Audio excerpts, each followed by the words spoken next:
na ng sakdal si Senator Rodante Marcoleta para sa kasong plunder at umano'y paglabag sa Presidential Decree No. 46. Kaugnay ito ng pagtanggap ni Marcoleta ng campaign donation noon siyang kongresista at hindi pagdeklara nito sa kanyang SALN at SOSE. At live mula sa Sandigan Bayan, may Express Report si Bubaljorno Jazz Paredes. Jazz, anong hinihain na plea ni Marcoleta?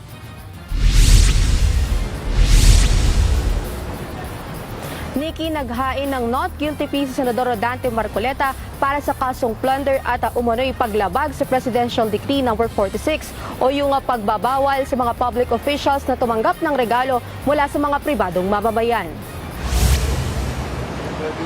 Humarap ngayong umaga sa Sandigan Bayan 3rd Division sina Senador Rodante Marcoleta at negosyanteng si Joseph Espiritu para sa pagbasa ng sakdal. Sa pagsisimula ng arraignment, hiniling ng kampo ni Marcoleta na i-withdraw ang kanilang naon ng motion to quash para sa kasong plunder.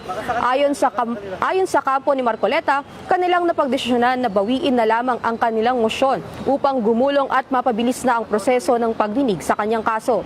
Pinayagan naman ito ng korte. Dahil dyan, nakapaghain ng not guilty plea ang senador. Naghain din ng not guilty plea ang kapwa-akusado nito na si Joseph Espiritu. Si Espiritu ay isa sa mga nagbigay ng campaign donation kay Marcoleta.